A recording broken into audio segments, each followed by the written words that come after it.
Hi, everybody. I'm Bill Russell. I'm the Associate Dean for International at the School of Business in the University of Dundee. Today, in the ongoing Hot Dundee Important Persons to Interview series, we're interviewing John Alexander, and he's the leader of the Dundee City Council. Welcome, John. Thank you very much for coming and talking to us today. Excellent. Can we start just by you giving us a little bit of background of yourself, where you came from, and how you ended up in the role as the leader of the council? So I am born and raised in Dundee, born in the Kirkton area to the north of the city. Educated for my entire life, so primary, secondary and my higher education at the University of Dundee. I studied law originally and then went on to study politics and international relations, so it's clearly stood me in good stead for the role that I now have within the city. I am leader of Dundee City Council, as you say. I've been an elected member, a politician here in Dundee for 8 years now.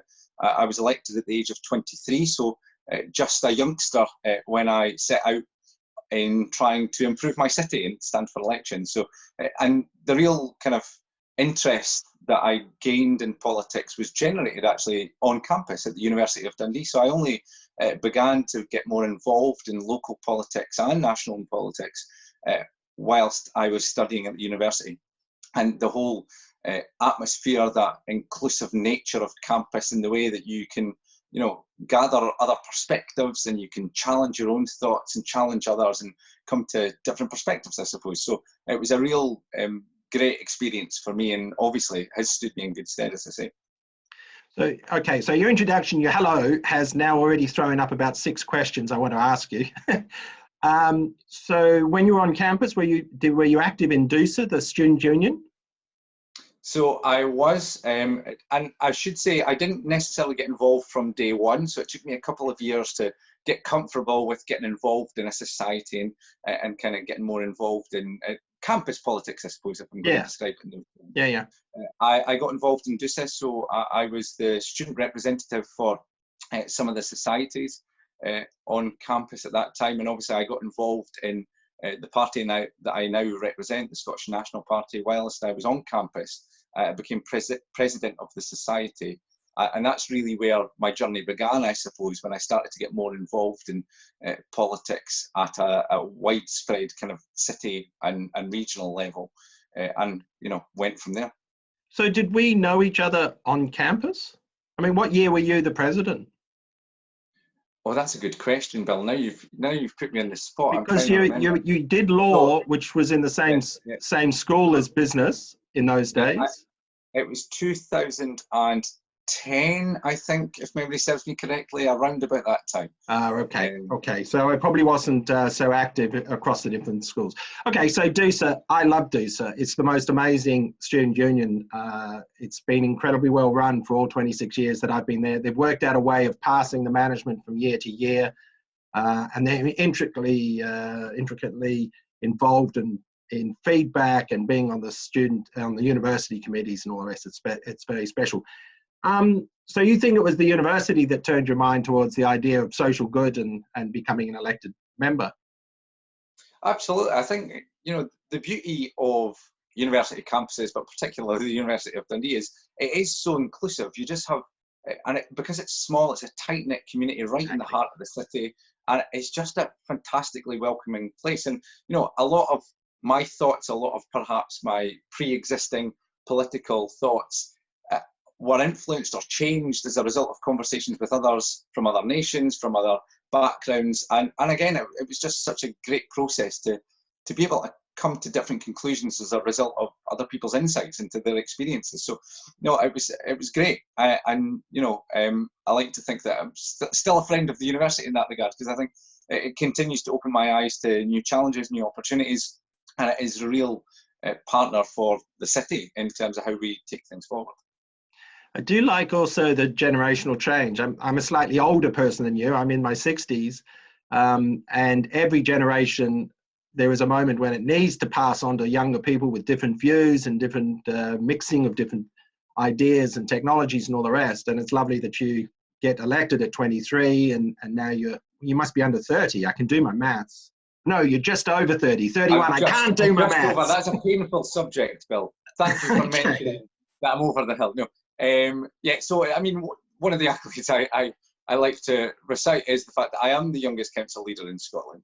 I should say only by 1 year. So the leader of Edinburgh Council is just a year older than me. All right. And Okay. I'm also a former university student from Dundee. So again, showing the credentials of the university there. But for me, getting into politics was never about the politics. It was always about improving the city. And Yeah. you know, I had various moments of doubt where I thought, I'm not going to put my hat in the ring. I'm not going to stand for election. You know, you have those moments where you think, I'm only 22 at that point in time. Who's going to vote for me? All of those kind of things. And it was actually one of my now colleagues who said to me, a council needs to represent the people of the city, and the people of the city do not look all like me.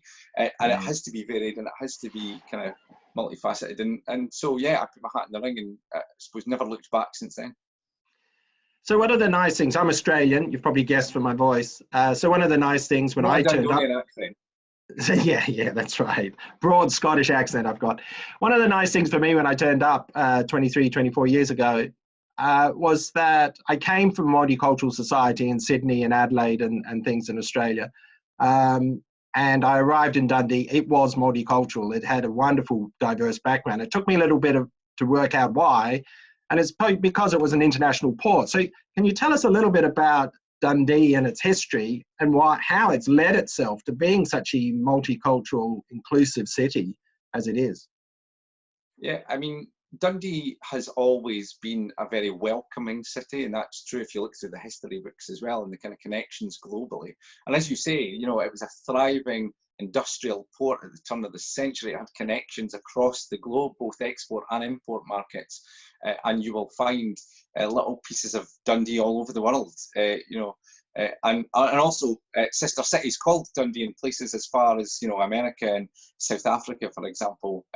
We've left our mark on the world. But you know, even in more recent times, as that post-industrial kind of decline occurred, as you know, the work at the port depleted, as the kind of manufacturing heart of the city depleted, and Dundee started to find new opportunities, looking at emerging technologies, for example, or looking at some of the work that the university lead on life sciences and other areas.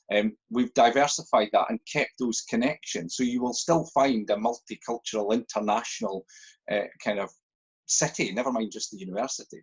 I think the whole city has that kind of ethos and that approach that we very much welcome people with open arms.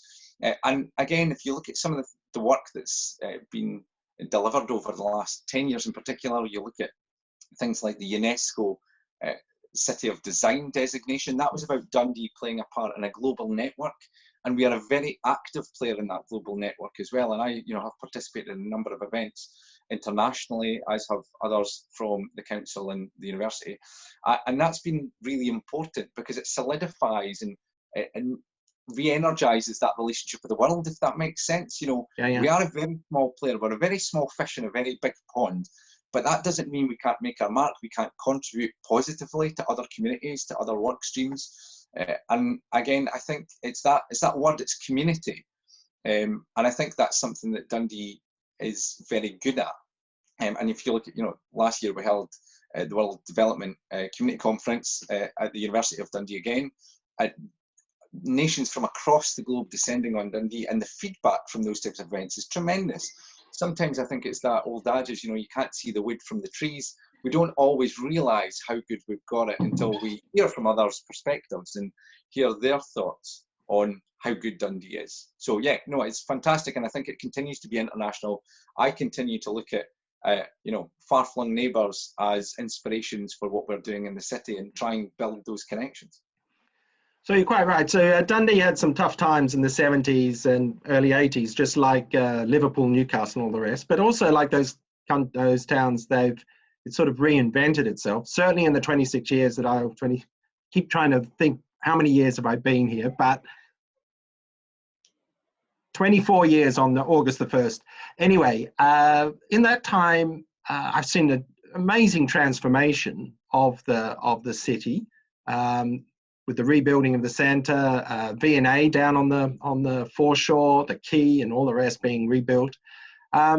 part of that has gone hand in hand with the success, I guess, of the biggest employers in the city, which is the two universities, Dundee and Abertay, but also the teaching hospital. So there must be a very interesting relationship between the city and these three institutions, but also the council and these three institutions. Can you tell us a little bit about how the universities and the teaching hospital fit into the life of Dundee and vice versa?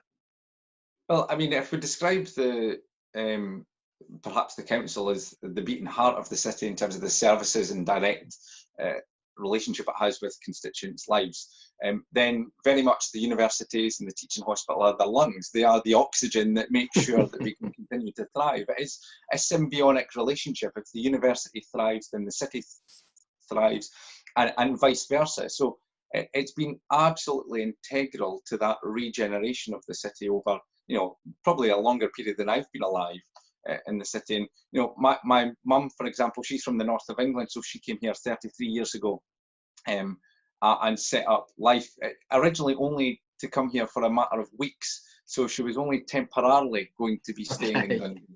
33 years later, she's still here. And again, I think that exemplifies what Dundee is to people. It captures the imagination, it captures people.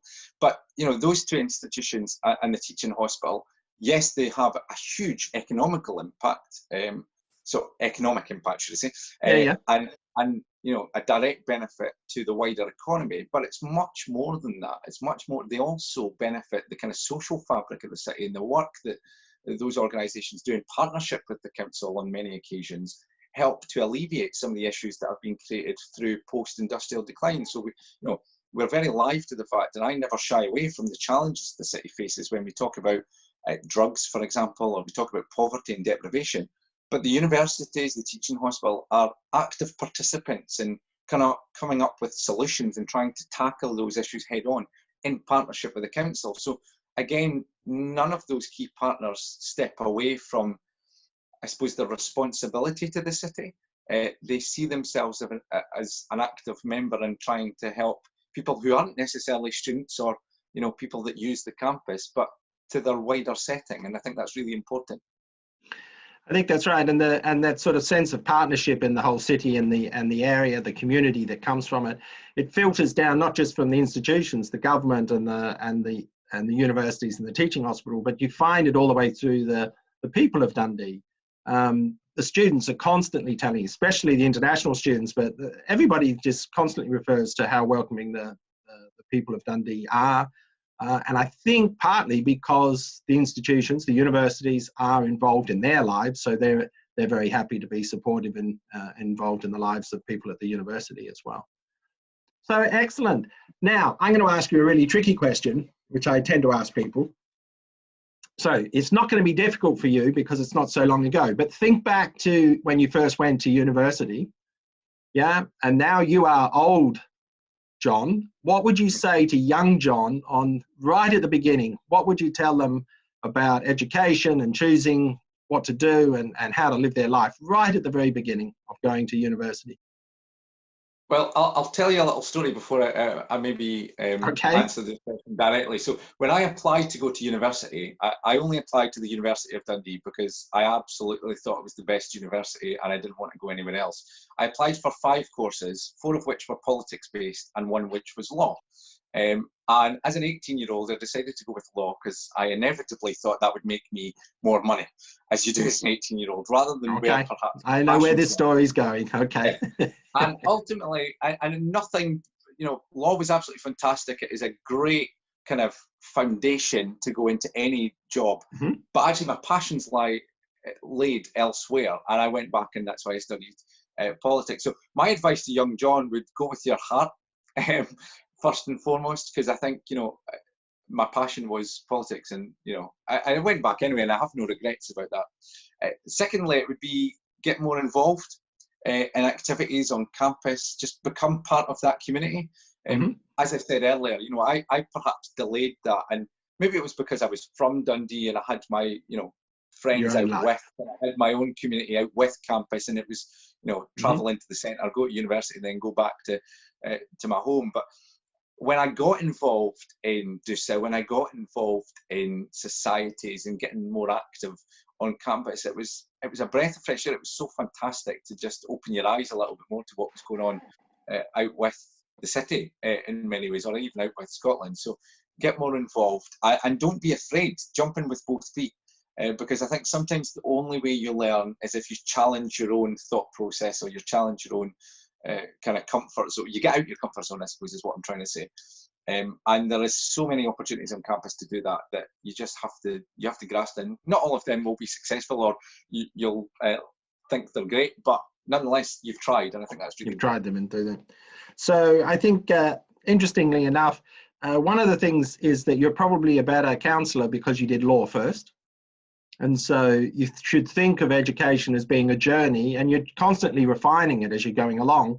One of the nice things about so many people doing a first degree is that quite often the professional qualification is the second degree. And so it does allow you to follow passion in all sorts of different directions and refine what you're going along. The other one is that you're saying, really don't worry, which is exactly what the principal said in the last interview. He said his information, his advice was, don't worry, it's going to work out as it goes along. I think the third thing, you're right, the opportunity of education to reinvent yourself. What you were before you arrived is important, but it becomes a malleable blank sheet of paper, and you can turn yourself into absolutely anything, especially when you go to university and you have the start of a new life. It's like going to a new town, whatever. You can reinvent yourself as you go along. Listen, you're fabulous and wonderful. Thank you very much for being interviewed today. I'm always pleased to talk to people. It's amazing how similar that last question comes out. People who are successful, achieving things, all say, follow your passion. And I think that's absolutely true. Passion is what drives life. So thank you very much, John. And I wish you all the best in the future. Thanks very much, Bill. Thanks for your time. Bye now.